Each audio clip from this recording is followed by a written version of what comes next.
Bonsoir à toutes, bonsoir à tous. Je vous souhaite la bienvenue à cette soirée de remise des prix. Je me présente, je suis Fabien Renoux, je suis le rédacteur en chef du Moniteur. Et je suis ravi de vous retrouver ici à Station F pour cette première édition des Trophées 3 Diamants, un concours organisé par Mitsubishi Electric en partenariat avec le Moniteur. L'objectif de ce palmarès, c'est de récompenser des projets remarquables équipés de produits Mitsubishi Electric à travers une équipe constituée d'un maître d'ouvrage, d'un architecte et d'un bureau d'études. Pour en parler mieux que moi, j'appelle tout de suite Didier Mess, directeur général adjoint de Mitsubishi Electric, et Antoine Sanchez, directeur de la prescription France de la division chauffage-climatisation.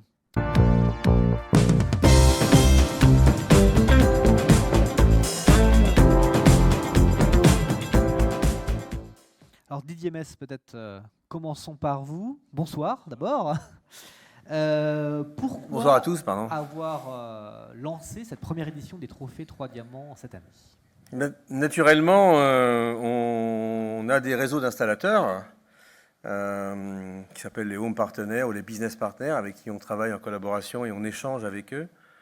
On a un réseau de distributeurs aussi et on s'est dit que ce serait bien de réunir hors le monde de l'installation, le monde de la prescription et les gens qui développent avec nous des projets et surtout de se les partager, de se les échanger et de découvrir un peu les best practices ou des innovations. Et ça a été l'origine de ce projet de 3 diamants. Pourquoi 3 diamants? 3 diamants parce que Mitsu en japonais ça veut dire 3 et Bishi, diamant. C'est très simple. Voilà. Merci beaucoup. Antoine Sanchez, vous avez œuvré dans la mise en place de ce trophée.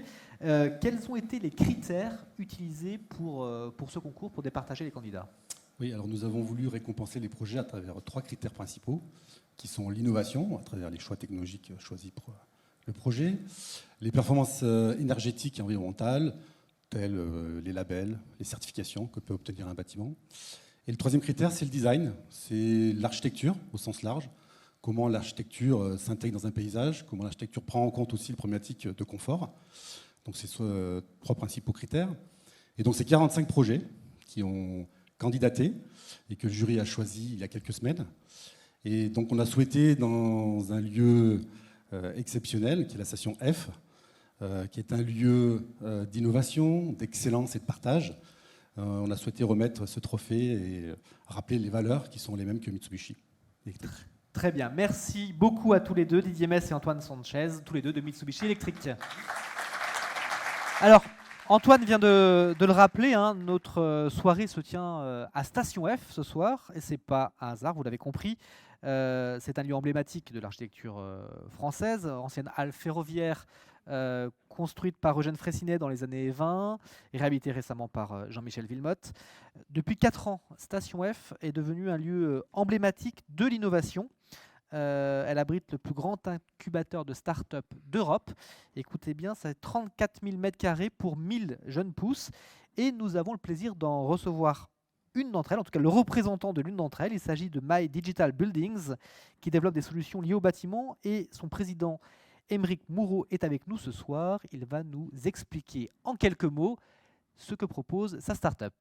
Bonsoir. Merci Fabien, bonsoir à tous. Alors savez-vous ce qu'on appelle les données spatiales du bâtiment? Aujourd'hui, souvent, elles se limitent au plan, cette coupe horizontale qui donne une vue de dessus de chacun des niveaux du bâtiment. Mais ce n'est pas que ça. C'est aussi toutes ces notes qu'on prend sur le terrain, tous ces croquis qu'on va faire, toutes ces mesures qu'on prend. Et vous le savez comme moi, ces notes, on a du mal à les relire, on a du mal à les retranscrire, puis parfois on les égare. Alors on continue notre recherche de plans, mais on ne sait pas quel cabinet d'architecte, on ne sait pas quel bureau d'études à la dernière version, la version la plus à jour. Donc quand on a un projet, on est bien embêté. Et puis tant bien même, quand on reçoit les fichiers qui incarnent ces plans, est-ce qu'ils sont à jour? Est-ce que mon application sur mon ordinateur va me permettre de les ouvrir? Donc, prenons un exemple, suivez-moi dans le futur. Prenons un exemple très concret.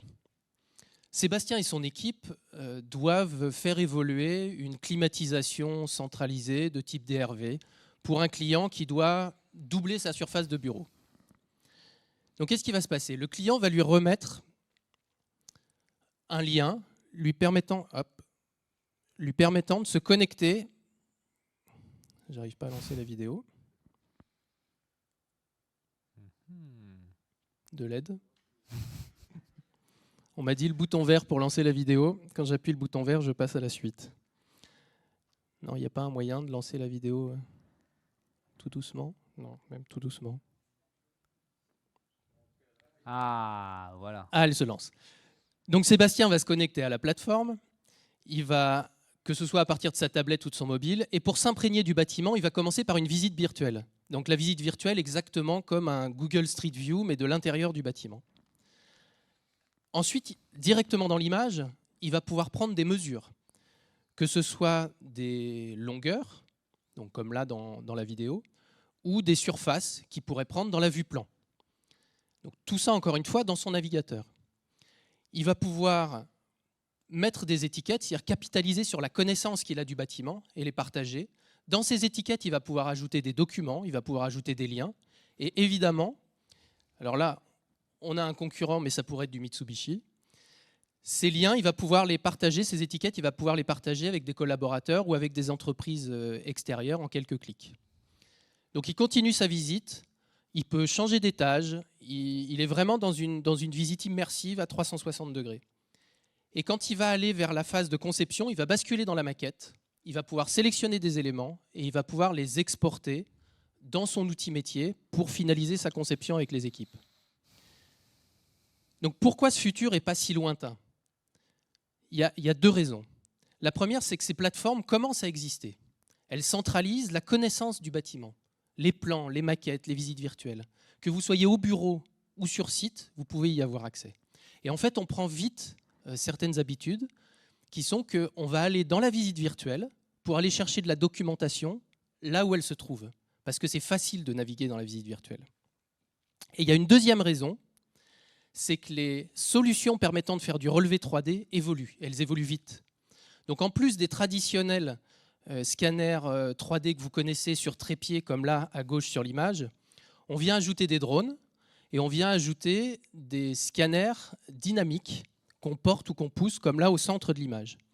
Avec ces scanners, dans les zones qui sont favorables, on va 2 à 3 fois plus vite que les méthodes traditionnelles. Donc les relevés 3D coûtent moins cher. À titre d'exemple, 2 opérateurs aujourd'hui peuvent relever un bâtiment de 6000 m² de bureau en une journée et pour un coût qui est inférieur à 50 centimes d'euros du mètre carré. Mais là, vous allez me dire, on n'a pas répondu à la problématique du début, c'est-à-dire que la visite virtuelle et les plans sont toujours et datent toujours du moment où ont été faits les relevés. Mais ça, c'est sans compter sur la révolution qui est en train de s'opérer sur les capteurs 3D. C'est-à-dire que vous avez probablement déjà dans votre poche des scanners 3D, c'est-à-dire que les dernières gammes d'iPhone, par exemple, intègrent des lidars. Donc, vous allez pouvoir capter de la 3D autour de vous. Et il y a une autre évolution qui est en train de s'opérer, c'est que ces scanners 3D deviennent autonomes. C'est-à-dire qu'on embarque des scanners dynamiques sur des vecteurs, là, des drones, qui deviennent autonomes, donc qui volent ou qui marchent. On embarque aussi des scanners 3D sur des robots qui se déplacent. Donc ça veut dire que demain, vous aurez une source, on va dire, unique et centralisée pour toutes les données spatiales de vos bâtiments, constamment mise à jour et accessible pour toutes vos opérations, quel que soit votre rôle dans l'entreprise. Que vous soyez de la maintenance, que vous soyez des services RH, que vous soyez du marketing, du commercial, tout le monde va pouvoir accéder au bâtiment. Et ça, c'est une révolution. Merci à tous et bienvenue dans le futur. Merci beaucoup, Aymeric Moureau. Retour dans le présent maintenant, avec les projets primés ce soir. Ces projets ont été sélectionnés et déterminés par un jury deux professionnels dont je vais vous donner la composition tout de suite. Il y avait dans ce jury Maud Cobé, architecte avec l'agence basée à Paris. Elle a entre autres travaillé entre multiples autres projets, le siège de l'UNESCO, celui de L'Oréal France. Et elle développe aussi son projet Couture qui entend tisser des liens entre la Défense et les villes environnantes. Suzanne Déhoux, qui est docteur en médecine, fondateur de Medieco, qui accompagne les différents acteurs de la construction à la prise en compte de la santé dans les matériaux et les équipements du bâtiment, ainsi que dans le bâti et le cadre urbain. Elle est aujourd'hui présidente de l'association Bâtiment Santé Plus. Michel Duclos est fondateur, ancien directeur du groupe Titanair, actuellement président de l'association des ingénieurs et techniciens en climatique, ventilation et froid. Christophe Marvillet, professeur titulaire de la chaire d'énergétique appliquée au Conservatoire national des arts et métiers de Paris et directeur de l'IFI. L'IFI, c'est l'Institut français du froid industriel et du génie climatique. Il a écrit de nombreux ouvrages et préside le GRET, c'est un groupe de 90 industriels des systèmes d'équipement thermique. Pascal Roger, ancien directeur des affaires nationales du groupe Suez, directeur de développement stratégie, communication et marketing chez Cofeli. Il est aujourd'hui président de la FEDEN, la Fédération des entreprises de services énergie environnement. Anne-Marie Sargueil, créatrice du cabinet de conseil AMS et Associés. Elle est depuis 1984 la présidente de l'Institut français du design. Il y avait aussi Fabien Renaud, donc moi-même. Et enfin, le président du jury, c'est Philippe Pelletier, le président aussi du plan bâtiment durable, que j'accueille tout de suite sur scène.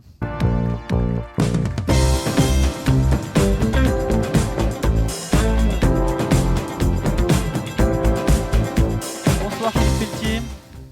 Fabien. Alors, sans rien dévoiler des choix et du secret des délibérations du jury, est-ce que vous pouvez nous faire un petit mot sur le travail de ses membres et comment nous avons travaillé, comment nous avons procédé? Alors, on va d'abord vous dire ce que j'ai envie que vous entendiez tous. On a eu beaucoup de chance d'avoir de vraiment beaux dossiers. Ça veut dire que la sélection a été compliquée, mais un jury intelligent arrive à des solutions consensuelles et c'est ce qui s'est produit. Ensuite, on ne s'est pas contenté, vu la qualité des membres du jury, on ne s'est pas contenté des 3 critères qui ont été énoncés tout à l'heure.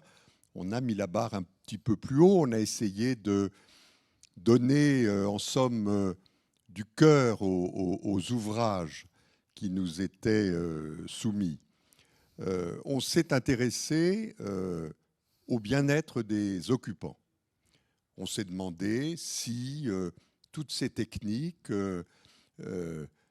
tout cet environnement de maîtrise du chaud et du froid rendait la vie agréable dans le logement ou dans les locaux d'activité.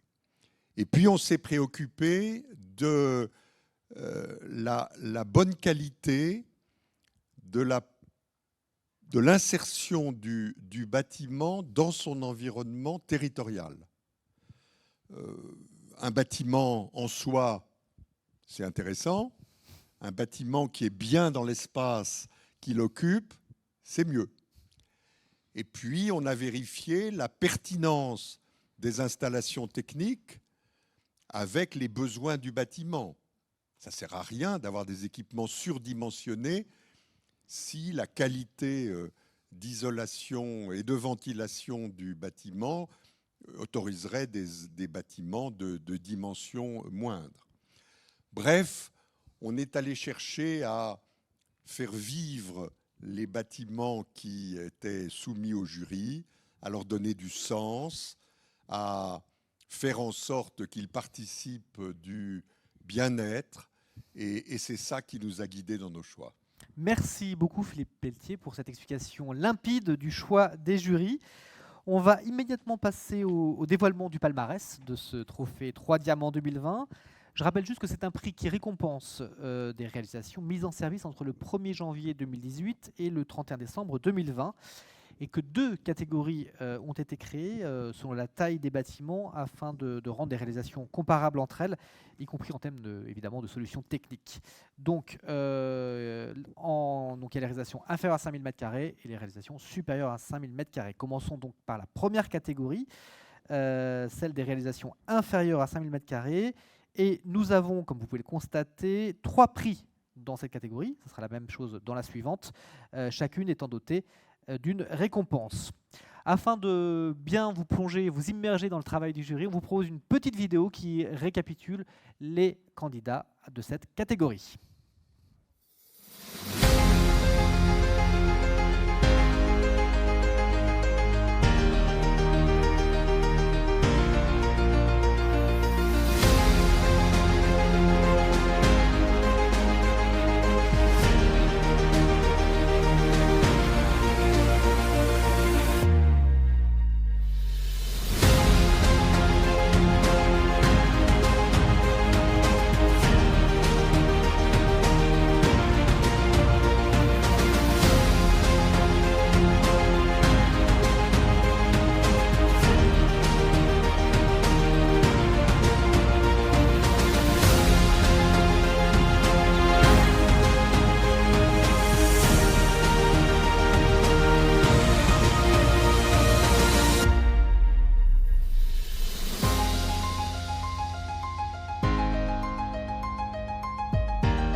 Voilà, vous avez découvert tous les candidats à ce prix, à cette catégorie de réalisation inférieure à 5000 m². Alors, pour dévoiler le palmarès, je ferai systématiquement appel à un membre de cet éminent jury pour remettre ce prix et annoncer les résultats.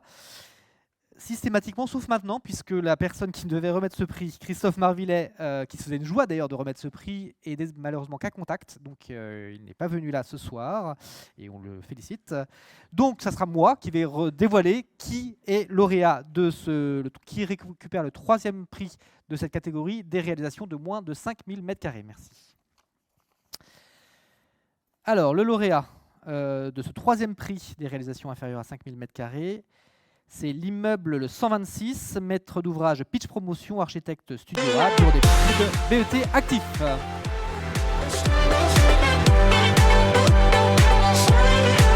le lauréat.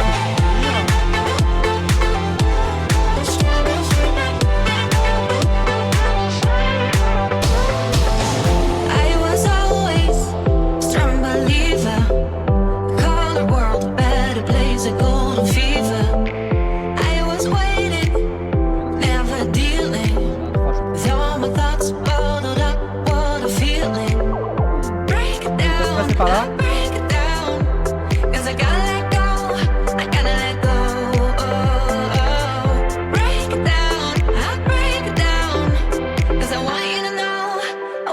Mais voilà, félicitations.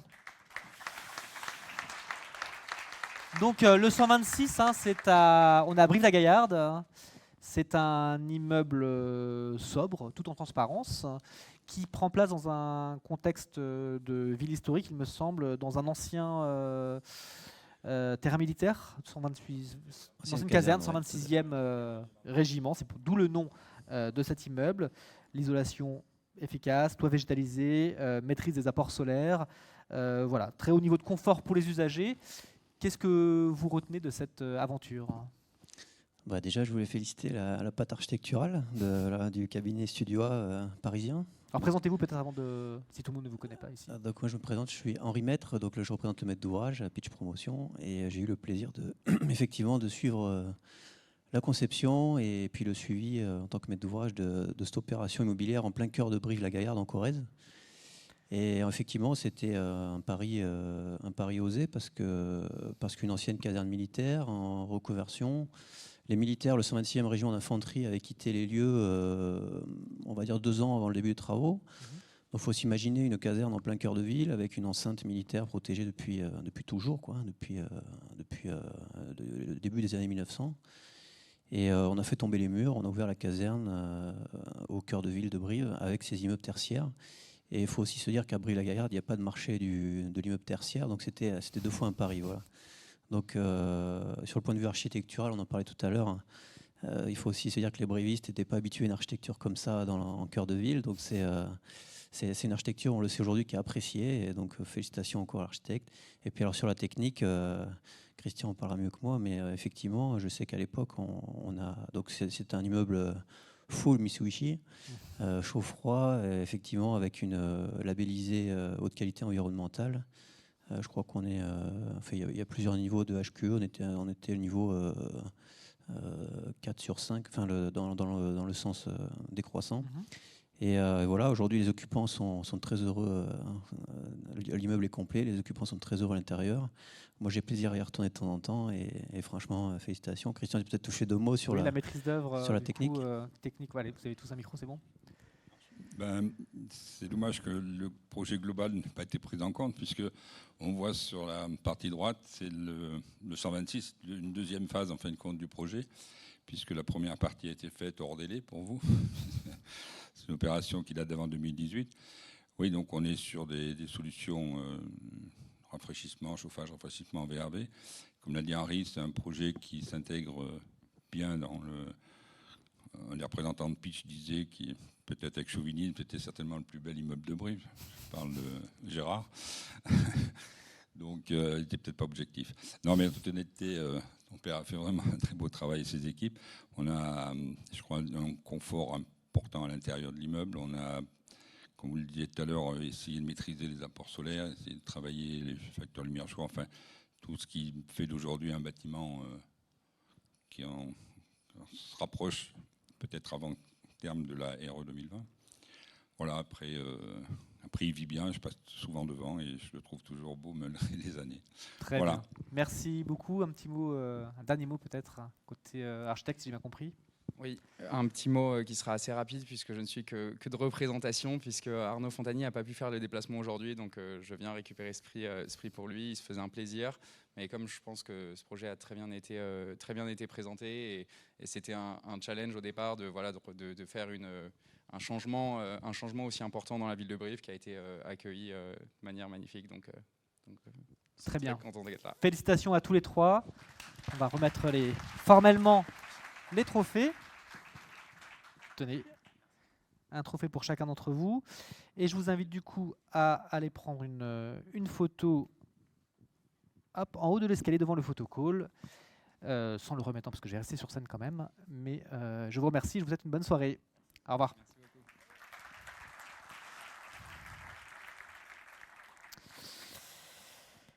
Alors, pour dévoiler le 2e prix de cette catégorie, j'ai une remettante.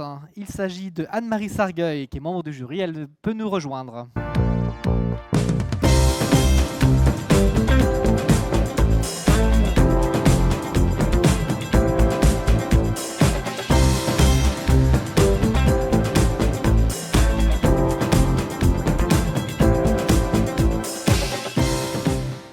vous n'avez pas l'enveloppe avec vous. Mais justement, je voulais la prendre. Ah, l'enveloppe a disparu. Tu vois. Voilà. C'est pour faire durer le suspense. Exactement. Alors, Anne-Marie, sans faire durer plus longtemps le suspense, qui est le lauréat de ce deuxième prix de cette catégorie? Il se trouve qu'en plus, je l'ai particulièrement bien apprécié.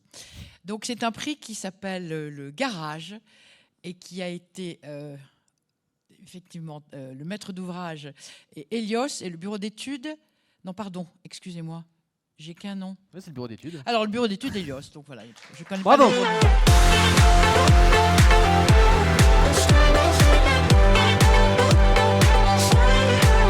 Alors, on attend le lauréat peut-être. Alors, Qu'est-ce que le jury a particulièrement apprécié? Les qualités qui ont été appréciées, c'est le fait d'être quand même un lieu de réhabilitation et de rénovation. Donc il y avait un certain nombre de contraintes, à la fois parce que vous avez fait un lieu multi-usage, vous avez créé un magasin, une boutique, du coworking, et puis vous avez travaillé sur les questions de confort, sur des réhabilitations et surtout sur la qualité de l'air et sur tous les aspects techniques, gros challenge. Donc beau résultat que le jury a apprécié. Tout à fait. Merci, bah, écoutez, c'est un vrai honneur. Donc c'est vrai que donc pour les citer, on a le cabinet d'architectes, c'est le cabinet d'architectes Col de Filles et associés. Pardon. Voilà, et le client, c'est le garage. Donc en fait, pourquoi ça s'appelle le garage? C'est que c'est un lieu de création. Ils ont créé des ateliers. En fait, c'est un lieu où, en fait, quand on a aussi bien un restaurant qui devient une zone de coworking, on a une zone de Fab Lab au rez-de-chaussée où on est censé arriver. Le concept, c'est d'arriver avec une idée et de repartir avec un projet. C'est pour ça que ça s'appelle le garage. Et aussi, anciennement, c'est un ancien garage bien connu à Lille. Voilà. Donc, techniquement, énormément de contraintes. C'est-à-dire qu'il faut imaginer qu'un projet comme celui-là n'était pas censé être réalisé, parce que les pompiers, accueillir autant de monde dans si peu de surface, avec si peu d'issues de secours, c'était très compliqué. Donc, pour information, on a quasiment 100 000 mètres cubes heure de désenfumage, avec amenée d'air amenée d'air mécanique et désenfumage mécanique. Donc, techniquement, c'est des choses qu'il faut imaginer dans l'île, dans un site existant. On est parti sur la solution donc HVRF, qui était évidemment la plus simple, la plus logique par rapport aux besoins, parce que le client avait voulu volontairement pouvoir mettre beaucoup de personnes, parce que on a des salles de conférence qui peuvent réunir au moins 300 à 400 personnes, donc il faut pouvoir avoir les puissances adaptées. Et ensuite, suite à ça, il faut pouvoir mettre les groupes extérieurs à des endroits adaptés, qui ne feront pas trop de bruit par rapport aux voisins. Enfin, voilà, l'ensemble des contraintes associées. Donc par rapport à ça... Donc tout l'éclairage est gradable avec des gestions de potentiomètre pour avoir vraiment une luminosité en fonction du type d'usage, du type d'événement. Et enfin, la ventilation, une notion de ventilation double flux adaptée au nombre de personnes sur place. Et là, donc, le président comme on peut du jury voir, a dit que c'était fait pour qu'on vive mieux. Voilà. Qu'est-ce qui fait qu'on vit mieux dans votre lieu? On se sent à l'aise. C'est voilà. Regardez ici, c'est la façade en fait en plein boulevard Carnot sur l'île. Donc boulevard Carnot, une assez grande avenue finalement, avec une baie vitrée. Donc on peut pas le voir d'ici. Enfin une baie vitrée, évidemment, si je disais ça, l'architecte il me tirerait un peu. Donc c'est une menuiserie qui est ouvrable sur 12 mètres de haut. Donc en fait à chaque partie du projet est un vrai challenge en fait. Donc ça c'est aujourd'hui c'est vrai que on ne voit pas beaucoup de techniques, on ne voit pas beaucoup de choses qui sont apparentes, mais voilà, on se sent chez soi. Et c'est à l'image du client, c'est à l'image de l'architecte. C'est un projet très compliqué, on est très content de pouvoir y aller pour travailler, pour manger, pour faire du sport, parce qu'il y a aussi des salles de sport. Voilà, donc il y a un peu de tout sur le projet. Donc vraiment, merci beaucoup, c'est un vrai honneur pour nous.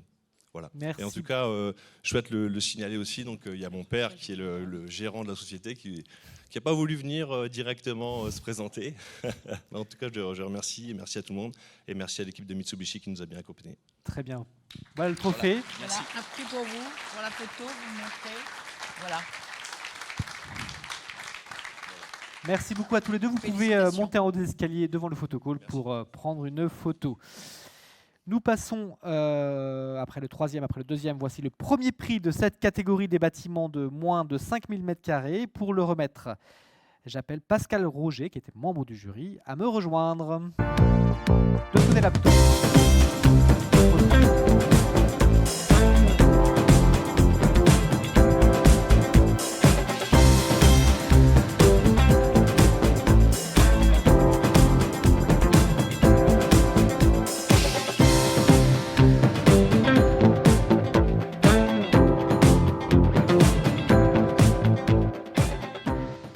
bonsoir. Bonsoir.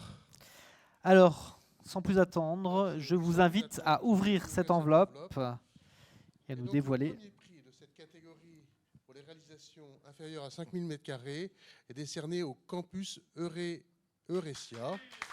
Alors, le campus Eurecia, je vais comprendre en voyant la photo, en fait, ce qui nous a, enfin, d'ailleurs, on ne le voit pas forcément de façon très évidente sur cette photo-là. Et en tout cas, ce qui est important à remarquer, c'est l'intégration en fait d'un bâtiment qui est en l'état, avec énormément de décoration, qui fait qu'en fait, c'est à nouveau, on retrouve en fait, comme le rappelait tout à l'heure Philippe Pelletier, un endroit à vivre dans lequel en fait la technique est apparente, mais en même temps sans gâcher en fait le climat de confort et l'agrément d'utiliser ce bâtiment. Donc messieurs, bravo. Et je vais peut-être vous passer la parole, peut-être pour vous parlerez beaucoup mieux que moi de votre projet. Merci beaucoup. Je suis donc Pascal Grémiot, président et fondateur d'Eurecia, donc le maître d'ouvrage du projet. Et je suis ravi et fier d'avoir pu être récompensé, qu'on soit tous récompensés. Donc c'est un travail d'équipe avec le cabinet d'architecture Christophe Pelouse, Noël Bernard pour tout ce qui a été aménagement intérieur et MPS pour la partie bureau d'études. Et effectivement, c'est un vieux bâtiment, une vieille maison de maître à côté de Toulouse, Castanet, à côté du canal du Midi, à une cinquantaine de mètres du canal du Midi. Une vieille bâtisse qui avait 2 siècles. Et l'idée, c'était plutôt que des bureaux, la transformer. Pour moi, j'ai toujours voulu essayer de construire, avoir des bâtiments, des bureaux avec une âme. Voilà.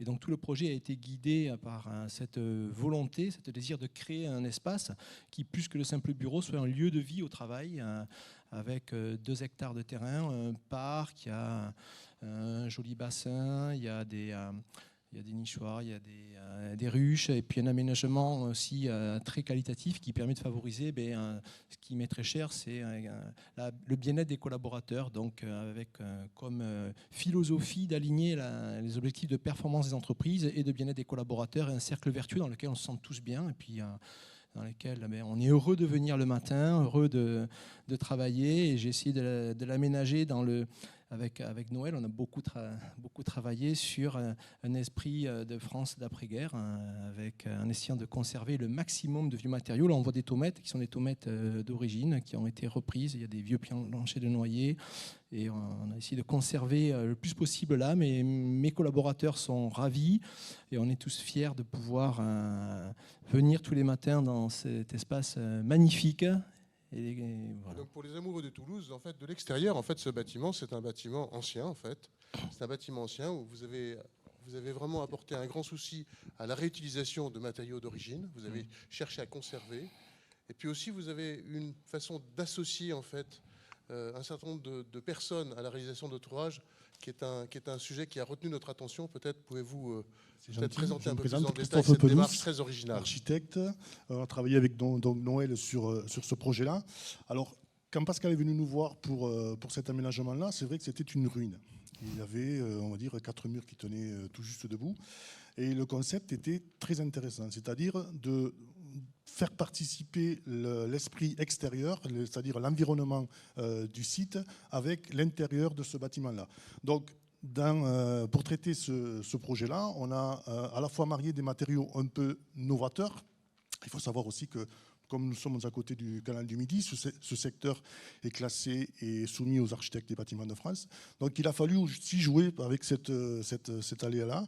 Donc on a rencontré l'architecte des bâtiments de France, on s'est mis d'accord sur un concept et un principe d'aménagement, et on a rénové, on va dire, le bâtiment en gardant toute son âme et en y rajoutant quelques matériaux un peu d'ordre moderne, du métal, des éléments qui étaient un peu novateurs dans ce domaine-là, pour donner un esprit à la fois champêtre, quelque chose très accueillant.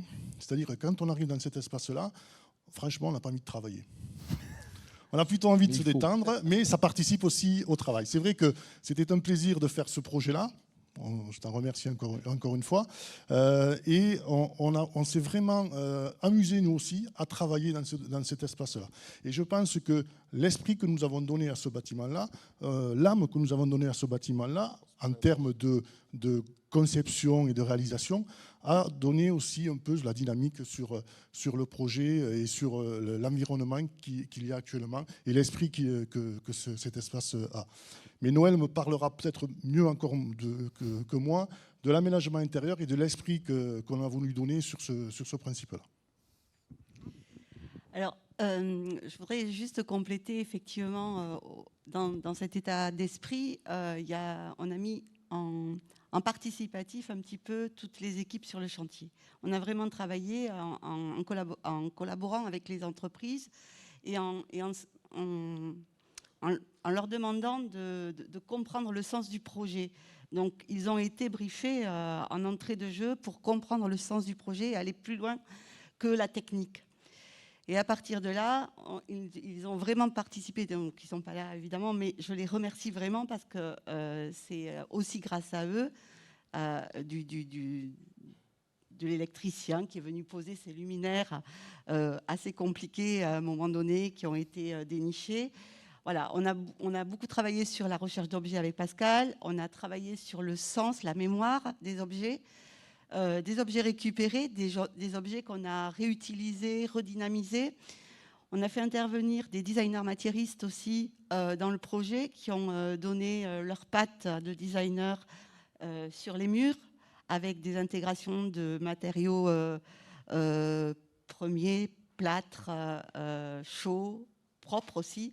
On a travaillé énormément sur les reconstitutions des sols, le mélange de l'ancien, la rénovation de l'ancien aussi en termes de tomètres, comme disait Pascal, mais aussi on a rajouté des carreaux nouveaux quand il fallait pour les réadapter à la structure.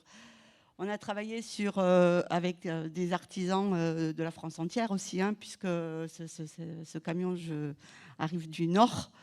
Il vient de Lille, je crois, voilà. Hein, de la région. Il vient du garage. Hein. Pas loin, en fait. C'est ça. Mais bon, on l'a cherché, quoi. On a mis du temps, on l'a cherché. Donc c'est un projet qui a pris beaucoup de temps et avec toute la dimension de qualité de vie au travail aussi, qui était très importante sur tous les aménagements d'espace. Et on a travaillé sur des prototypes de configuration, comment les gens peuvent se déplacer dans l'espace. Et donc là, effectivement, c'est l'espace central et c'est Sophie qui va parler de toute la technique qu'on voit apparaître. Ah oui, pardon.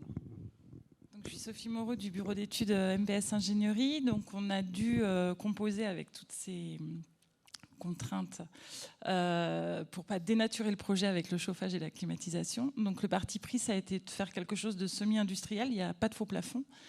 Donc les gaines apparentes, les gainables apparents, tous les réseaux sur les chemins de câbles, voilà, donc en accord forcément avec toute l'équipe. Donc là on voit un gainable, sur les étages c'était des gainables non carrossés qui ont été intégrés dans des banquettes en placo. Voilà, et la deuxième contrainte c'était d'arriver à faire rentrer toutes les unités extérieures pour ne pas dénaturer non plus par rapport aux architectes des bâtiments de France. Donc les terrasses techniques sont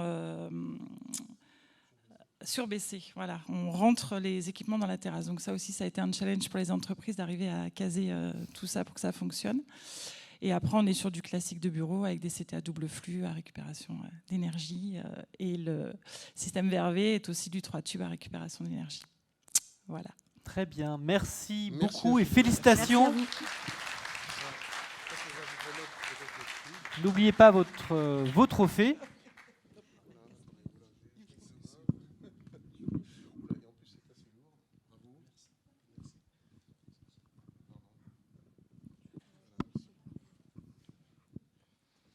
Voilà, je vous invite à aller en haut des marches devant le photocall pour prendre une photo.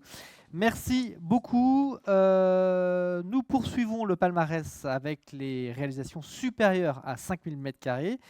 Et là encore, nous allons primer 3 réalisations avec à chaque fois une dotation pour le projet lauréat. Et comme tout à l'heure, voici une petite vidéo de toutes les réalisations qui étaient candidates à ce prix.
Voilà, c'était les candidats, les projets candidats pour cette catégorie des bâtiments de plus de 5000 m².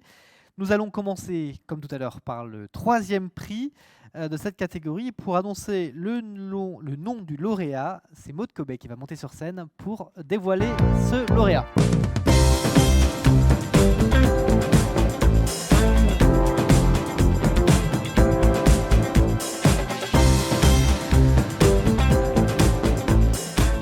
Bonsoir à tous. Bonsoir Maud. Mesdames et messieurs. Alors, qui reçoit le 3e prix de cette catégorie? Pour la réalisation supérieure à 5000 m², j'ai le plaisir de décerner le prix à Campus Avril. Bravo.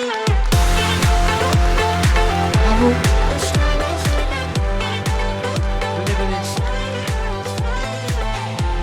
Alors, Campus Avril, on est près de Rennes, on a Bru.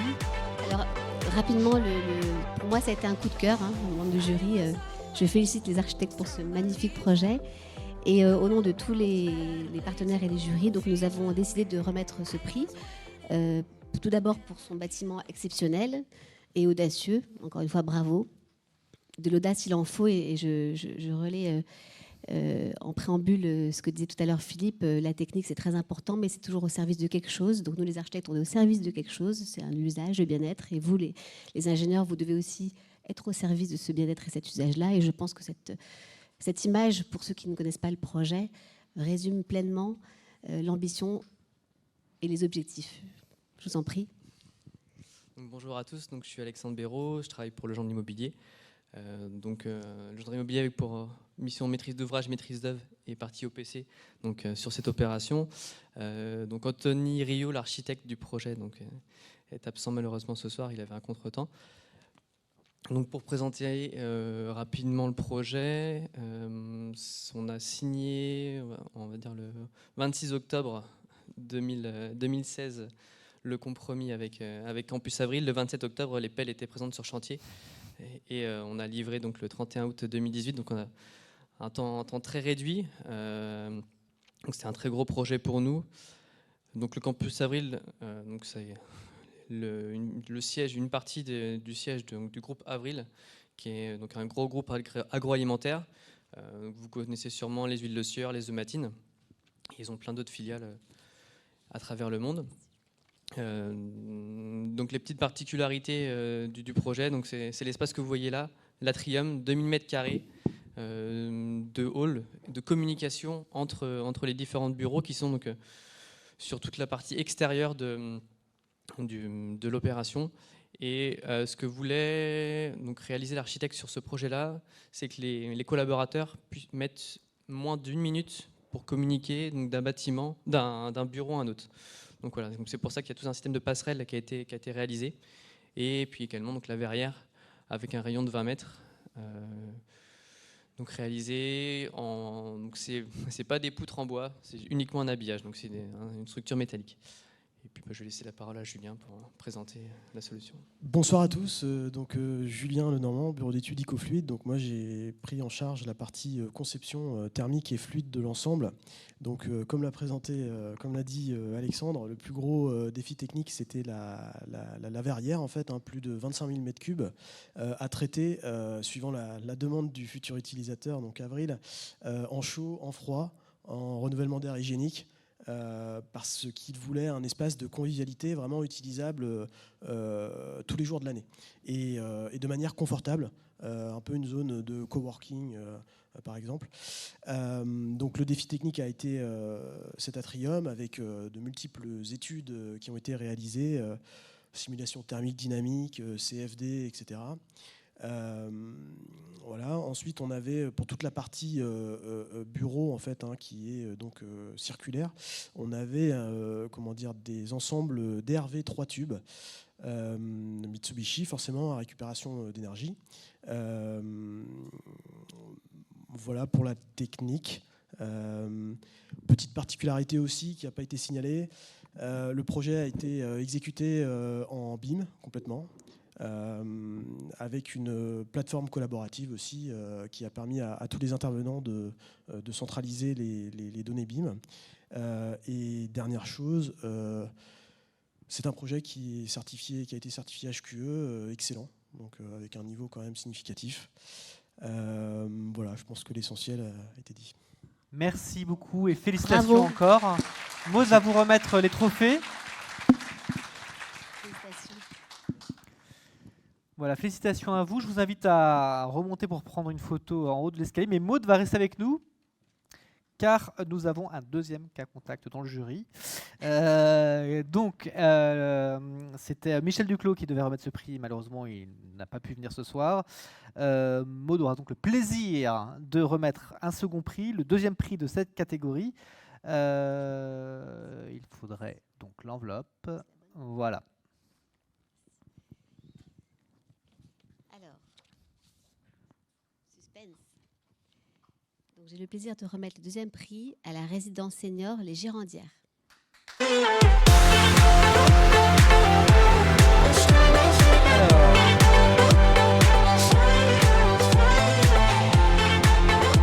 fond à droite.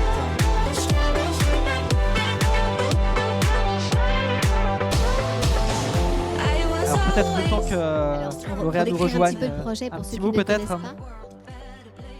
Donc on a tenu à mettre en avant ce projet puisque clairement, là on parlait encore une fois d'être au service d'eux. Là on est heureux de mettre en avant cette belle réhabilitation de l'ancienne maison historique de Cognac-Mounier qui est devenue une résidence senior.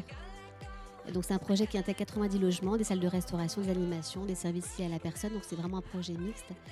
Et au niveau de la technique, l'installation permet de gérer le chauffage et la climatisation de manière indépendante grâce à un système de récupération d'énergie. Et le traitement de l'eau chaude sanitaire est assuré par une pompe à chaleur avec un flux de verre à faible impact environnemental. Bravo.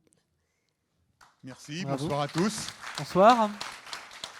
Donc, je suis Jean-Luc Aubry-Martin, représentant de Résétudes. Résétudes étant une société de promotion, construction, gestion, exploitation de résidences étudiants, résidences hôtelières et surtout de résidences services seniors au niveau national. Alors cette opération, a priori l'architecte Patrick Athem n'est pas là. Bon, je vais essayer de parler en ces lieux et places. A une particularité, c'est qu'elle est en plein centre-ville de Cognac et elle a une particularité qui est une partie de réhabilitation puisque c'était des anciens chais. Donc on a conservé principalement la façade avant et reconstitué la verrière intérieure servant de patio, la partie arrière et la partie neuve reprenant le rythme des chais. Elle comporte 116 logements. Et effectivement, pour l'ensemble de nos seniors, dans la résidence service senior, il y a service, et notamment le confort.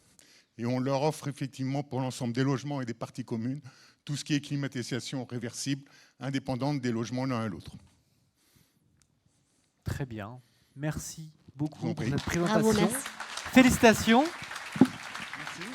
Voilà votre trophée et je vous invite du coup à aller prendre une photo en haut de l'escalier.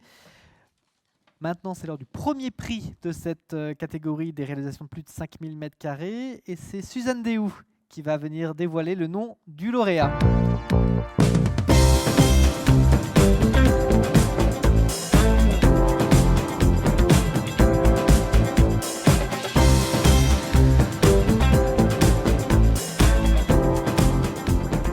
Alors, qui remporte le premier prix de cette catégorie? Il y a quelque chose dans l'enveloppe? Oui. Il n'y a personne.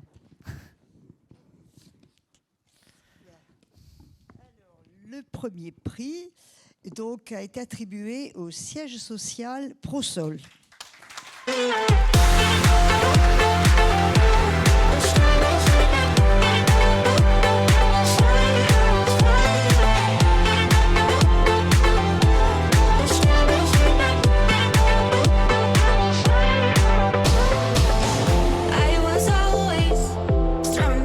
Alors, on est près de Lyon. Qu'est-ce qui, dans ce projet, a tapé dans l'œil du jury? Alors d'abord, vous le voyez sur cette photo, une architecture sobre et inédite et surtout qui a tiré un bon parti pris de la parcelle qui était tout en longueur et qui a alterné justement des pleins et des vides avec des jardins, placettes, une canopée qui donne en fait finalement une boîte à lumière. Donc c'est vrai qu'architecturalement déjà, ça nous a beaucoup à tirer. Et on parle du bien-être. Et c'est vrai que quand on voit ça, on a envie d'aller travailler. Donc vous allez nous dire un petit peu comme vous l'avez conçu. Puis après, on ajoutera des points. Alors, qui veut prendre la parole? N'oubliez pas de vous présenter. Hein, quand vous... Jacques Lacombe, architecte, mais je passerai la parole au client quand même. Tout à l'heure, j'ai entendu quelque chose. En fait, le but, c'était effectivement de faire un endroit où on n'a pas forcément envie de travailler, mais plutôt d'être bien. Oh, c'est mieux. C'est mieux. Donc, effectivement, la parcelle, en fait, on est dans un site industriel, sans aucune âme et sans moyen de transport collectif. Donc, tout était parfait pour faire un super projet. Terrain rectangulaire, assez plat quand même. Très long. Et assez long.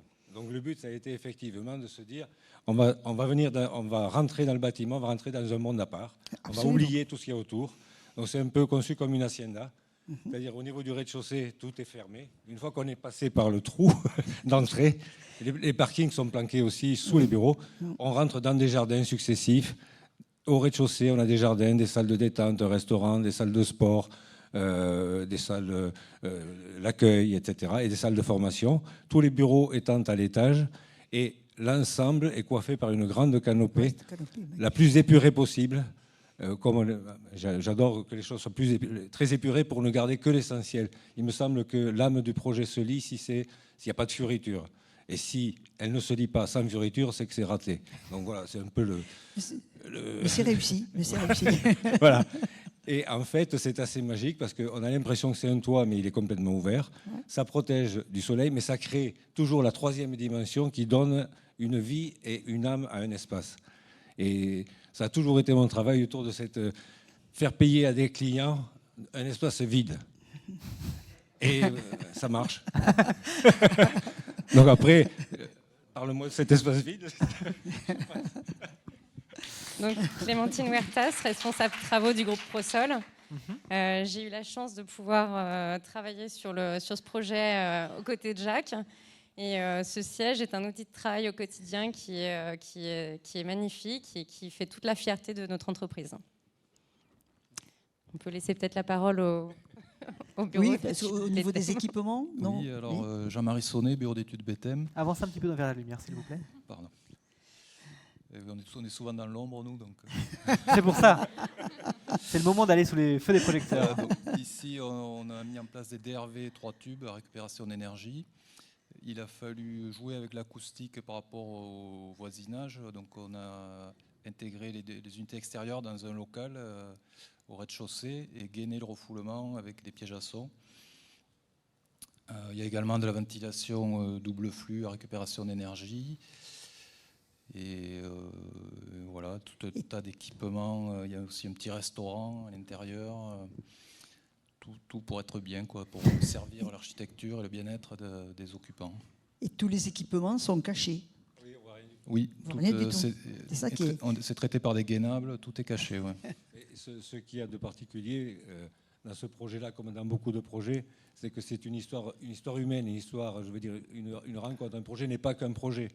Donc ce qui a été très chouette dans ce déroulement-là, c'est que dès le départ, et le client, et les bureaux d'études, enfin toute l'équipe qu'on a pu constituer de façon très libre, avec une grande confiance, toute l'équipe s'est approprié le concept, le projet, tout le temps. Le travail auprès des entreprises a été exactement le même. C'est-à-dire que si on demande à quelqu'un de faire quelque chose, s'il n'explique pas pourquoi il le fait, il le fera mal. Et en lui expliquant pourquoi, des fois ça peut lui donner une idée, nous donner une idée, parce qu'on n'a pas la science infuse et on peut dire beaucoup de conneries. Donc tout ça, c'est vachement enrichissant. Et à la fin du compte, ça donne un projet que tout le monde s'approprie. Voilà. C'est sûr. Voilà. Vous voulez dire quelque chose? Hein? J'ai participé au suivi de chantier, moi, personnellement. Donc, outre la partie technique, la partie architecturale, ça a été un chantier de fou, effectivement, où toutes les entreprises ont su nous suivre aussi. On a réussi à réaliser ça dans un temps très limité, puisqu'on a réalisé le bâtiment en 12 mois. Donc, bravo, et bien félicitations pour tout ça. Suzanne va vous donner les trophées. Oui, puis surtout, je vais les féliciter parce que pour le bien-être humain au travail, je crois que c'est une réussite, puisqu'on a pris tous les volets, sensoriels, sensibles, esthétique, social. Je trouve que c'est une réussite. Donc vous avez droit, bien sûr, à un très beau prix. Merci beaucoup. Merci beaucoup. Voilà, félicitations. Je vous invite à aller prendre justement la photo en haut des escaliers. Les 6 prix ont été dévoilés, mais ce n'est pas fini, car le jury a décidé d'attribuer un coup de cœur à l'une des réalisations présentées dans l'une des 2 catégories. Et pour la dévoiler, j'invite le président du jury, Philippe Pelletier, à monter sur scène.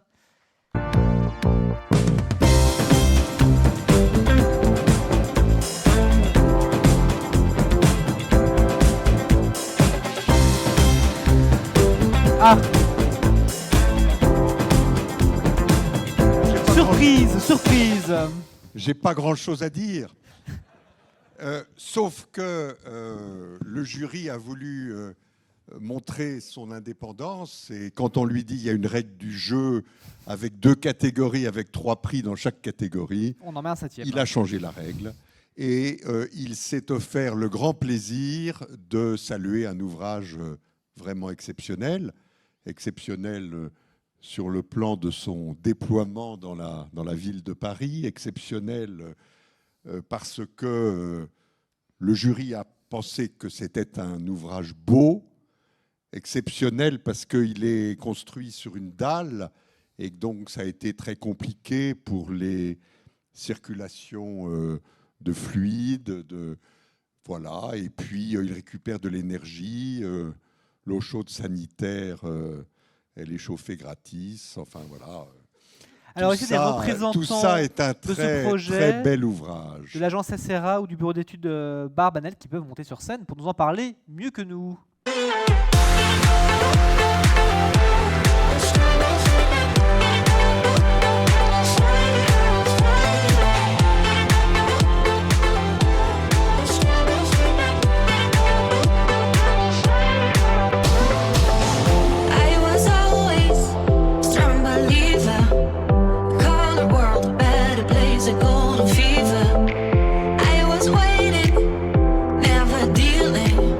Allez, venez.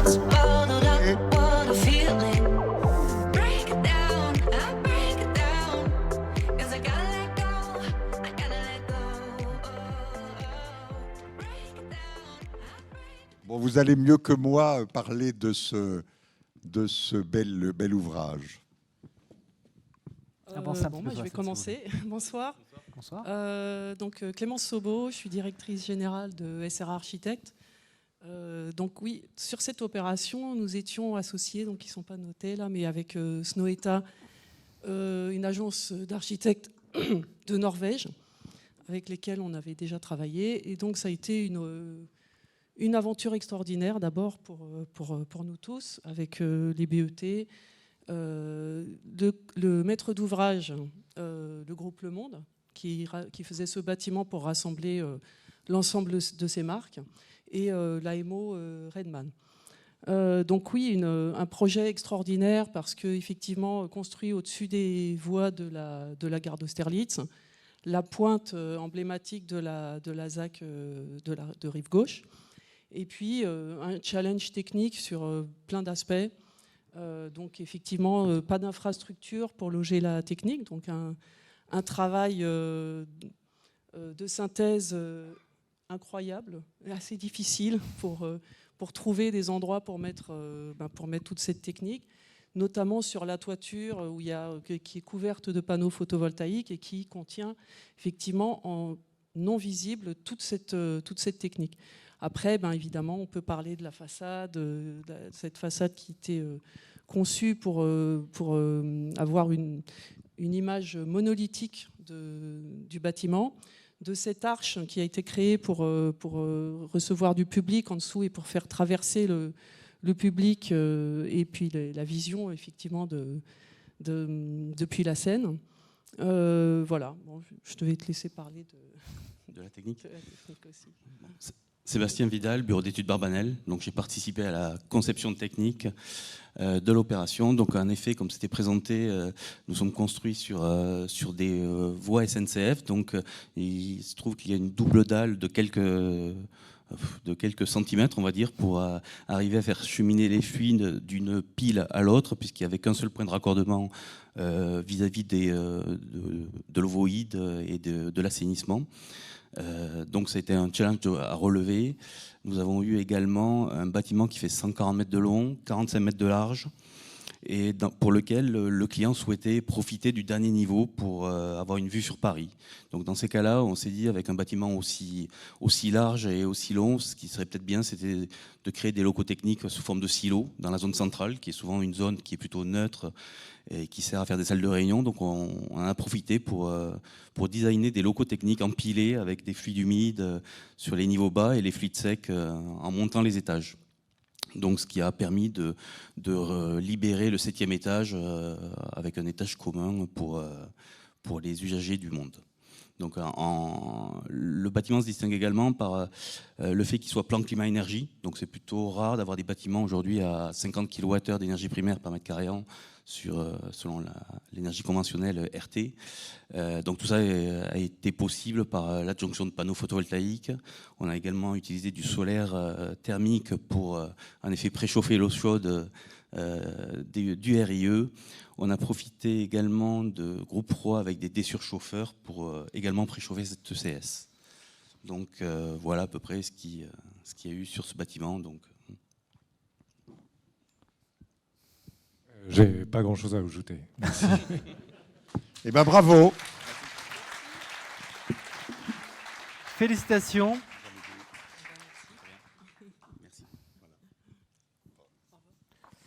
Alors félicitations, Philippe Pelletier, vous restez avec moi, il me semble, car je passe la parole désormais, maintenant que le palmarès est entièrement dévoilé, je passe la parole à Éric Pellerin, directeur général France de Mitsubishi Electric, pour clôturer cette cérémonie.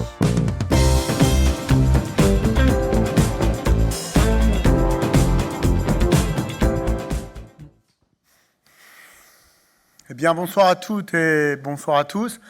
Je suis ravi d'être parmi vous ce soir pour cette première édition des Trophées 3 Diamants. C'est une belle soirée. Merci aux membres du jury. Merci au président Pelletier d'avoir présidé ce jury avec ses 6 beaux lauréats. Et 7 beaux lauréats. 6 beaux lauréats et 7 beaux lauréats, les deux se disent. Ce que je voulais dire, ce que je trouve vraiment bravo encore une fois aux participants et justement à ces lauréats. C'était pas ce que j'avais préparé comme discours, mais ce que je trouve intéressant, et je remercie le jury et je remercie les participants d'avoir rappelé que quel que soit le projet dont on parle, c'est toujours l'humain qui est au centre de ce projet. Et quand bien même à l'école, on apprend qu'on fait du B2B, c'est toujours du edge to edge, c'est toujours du H to H, c'est toujours du humain to humain. On a montré aujourd'hui que l'esprit d'équipe, que l'excellence, la volonté de se dépasser, c'était des valeurs fondamentales qu'on retrouve dans l'entreprise, qu'on retrouve dans nos entreprises, qu'on retrouve dans vos entreprises, et puis qu'on retrouve aussi sur le terrain, et sur tous les terrains. Et d'ailleurs, on va vous passer un petit film pour mettre ça un petit peu en valeur. Magnéto, Serge. Tadam! Sinon, je peux mimer aussi, mais...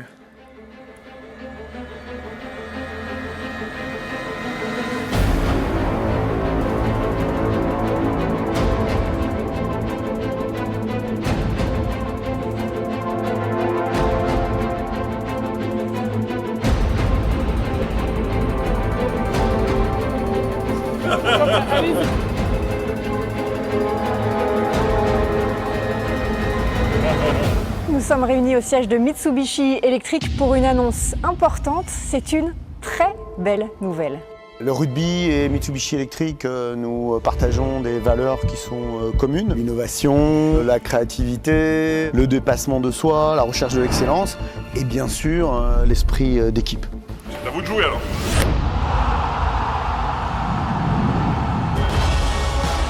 Notre objectif, c'est de battre le record d'audience d'un événement sportif dans l'histoire du pays.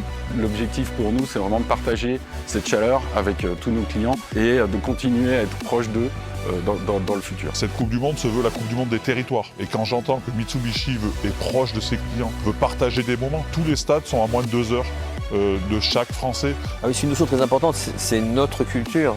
On a pré-réservé 2700 places pour pouvoir assister à tous les matchs, les 48 matchs dans les 9 stades où se déroulera la compétition. Donc voilà, c'est ça Chaleur Rugby pour Mitsubishi Electric. Et puis évidemment, l'aspect environnemental. Mitsubishi s'est engagé à la neutralité carbone en 2050. On a une formidable aventure à vivre ensemble parce que c'est vrai que dans le changement du paradigme des événements sportifs, l'exemplarité en matière de responsabilité sociale et environnementale, elle est capitale. La conscience sociétale de Mitsubishi Electric, c'est notre raison d'être. Parce que l'objectif, c'est encore une fois d'être dans la fidélité et dans la durée. Les gens n'imaginent pas ce que va être 2023. Ça va être fou, ça va être incroyable et ça va être beau.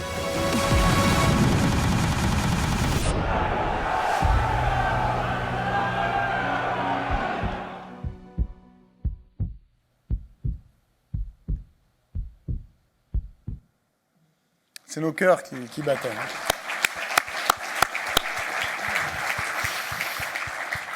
Bon, vous l'avez compris, si vous ne le saviez déjà, Mitsubishi Electric est fournisseur officiel de la Coupe du Monde de rugby France 2023.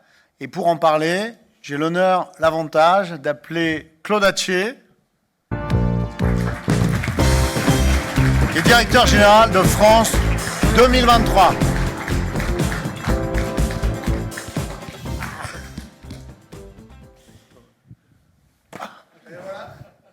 Vous avez bien répété avant. C'était un test. Non, même pas. Même pas. Alors, Claude Hatché, donc vous êtes l'organisateur de cette Coupe du Monde de rugby 2023. Vous défendez pour cet événement un engagement environnemental et sociétal comme un axe fort de cette fête. Oui, bonsoir à tous. Effectivement, c'est une question importante que nous nous sommes posée quand nous avons lancé cette organisation et défini sa vision et son ambition. Cette question à laquelle on a souhaité apporter une réponse rapidement, c'était quelle est la raison d'être d'un événement sportif ? Pourquoi on organise un événement sportif ?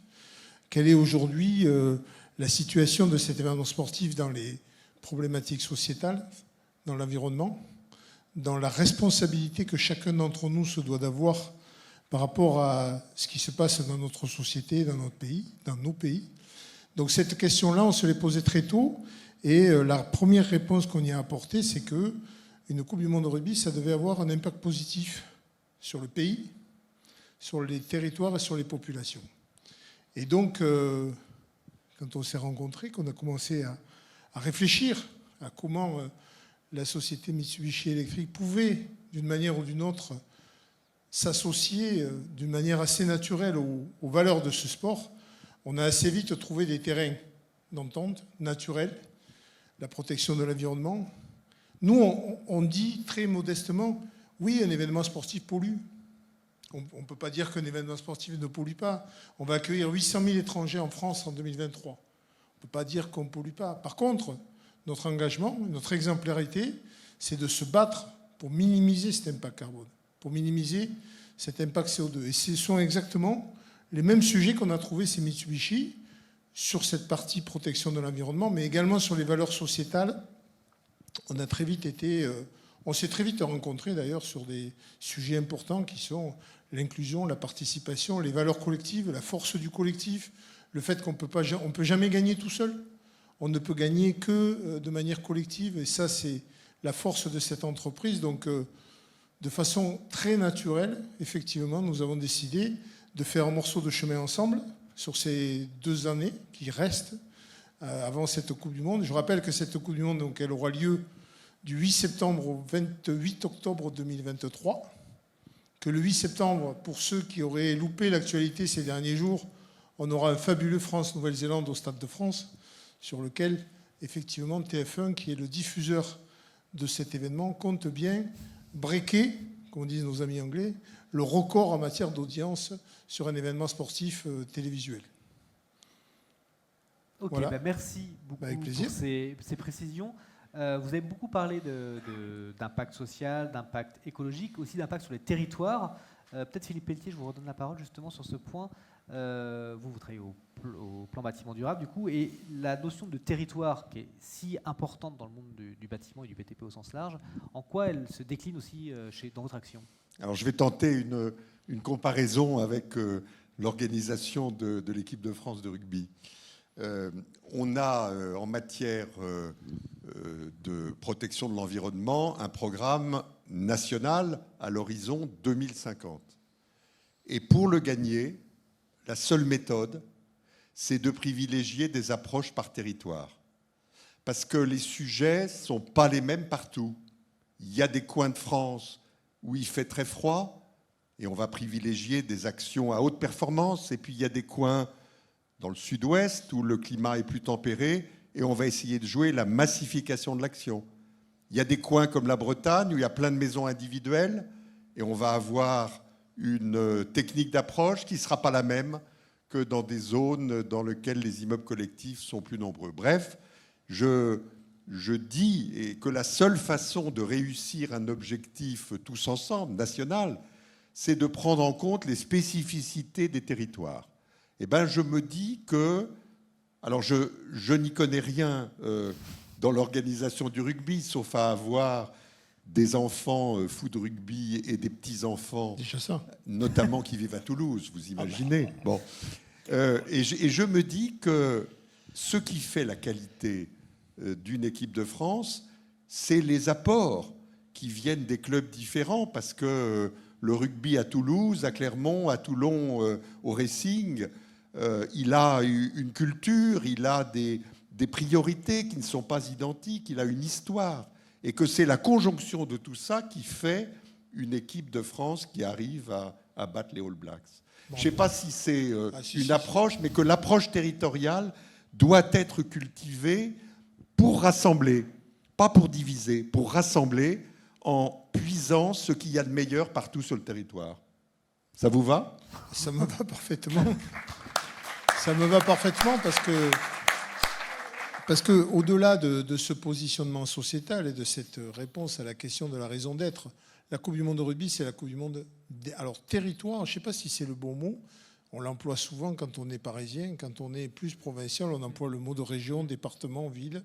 Donc, parfois, on pourrait aussi décliner sur la province. Parce qu'il y a quelques années, on parlait de provincial. Aujourd'hui, c'est devenu un peu péjoratif. Mais je revendique, vous avez vu mon accent, évidemment. Donc, je revendique d'en être un haut et fort. Mais la Coupe du Monde sera la Coupe du Monde. Le rugby irrigue les territoires depuis des dizaines d'années. Quand vous parliez de l'équipe de France, on retrouve un joueur comme Antoine Dupont, qui est gersois, d'un petit village du Gers. On retrouve Bamba, qui lui est issu des cités de la ville de Saint-Denis. C'est cette diversité de la France et ce maillage au travers des territoires qui fait que aujourd'hui cette équipe de France gagne et qui fait que cette Coupe du Monde aujourd'hui, elle suscite une attente incroyable. Parce que vous parliez des billets tout à l'heure, on a vendu cette année un nombre incroyable de billets. Le succès de la vente de billets a été fantastique. Et on sait d'ores et déjà aujourd'hui qu'on jouera 100% des matchs dans des stades pleins. On aura vendu 2 600 000 billets et 800 000 étrangers qui vont venir assister à cette Coupe du Monde. On est ravis de vous embarquer avec nous. On est ravis que vous fassiez partie de l'aventure. Et l'aventure ne fait que débuter. Merci beaucoup. Éric Pellerin, je vous laisse le mot de la fin. Le mot de la fin, c'est merci. Merci à vous d'être venus ce soir pour cette première soirée des trophées 3 diamants.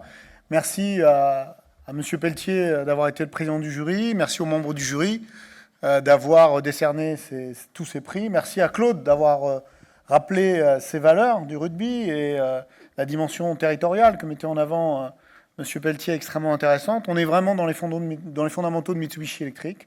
Hein. On l'a rappelé, l'esprit d'équipe, la performance, la recherche d'excellence. Et puis, Claude Hatché vous a rappelé les dates de cette Coupe du Monde de rugby. Cette Coupe du Monde de rugby, avec France 2023 et Mitsubishi Electric, on s'est inscrit dans une dynamique qui n'est pas seulement pour 2023, qui a commencé à la signature, vous l'avez vu sur ce film. Et pour ce soir, comme cette dynamique, c'est un momentum qui commence dès aujourd'hui, eh bien, dès ce soir, nous allons avoir la joie d'effectuer 2 tirages au sort parmi les 2 catégories de projets qui ont été honorés ce soir, à savoir les plus de 5000 m² et les moins de 5000 m². Et les lauréats, les joyeux vainqueurs de ces tirages au sort auront la chance d'assister à un match le 19 mars 2022, un match de tournoi des 22, un match de tournoi des 6 nations, ça aura lieu donc le 19 mars, au Stade de France. Et c'est un match un peu particulier. Claude a parlé des Blacks tout à l'heure. Ce match, ça sera le crunch, ça sera France-Angleterre. Donc ce soir, tirage France-Angleterre pour le match France-Angleterre du 19 mars 2022. Je vous remercie pour votre participation. Je vous dis rendez-vous dans 2 ans pour la 2e édition des Trophées des 3 Diamants. Merci Fabien pour votre animation. Merci aux moniteurs. Et puis, bonne soirée. Et puis, à bientôt. Voilà, merci à tous. La cérémonie touche à sa fin. Merci donc à Mitsubishi d'avoir lancé cette belle initiative. Merci aux équipes du Moniteur de l'avoir rendu possible. Et merci à vous tous, les candidats, d'avoir joué le jeu. Félicitations à tous nos lauréats. Et je les invite à tous redescendre sur scène pour une photo de famille avec tous les lauréats qu'on prendra sur cette scène. Et les autres, on peut se remonter en haut pour aller boire un verre. Merci à tous et bonne soirée.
When you dance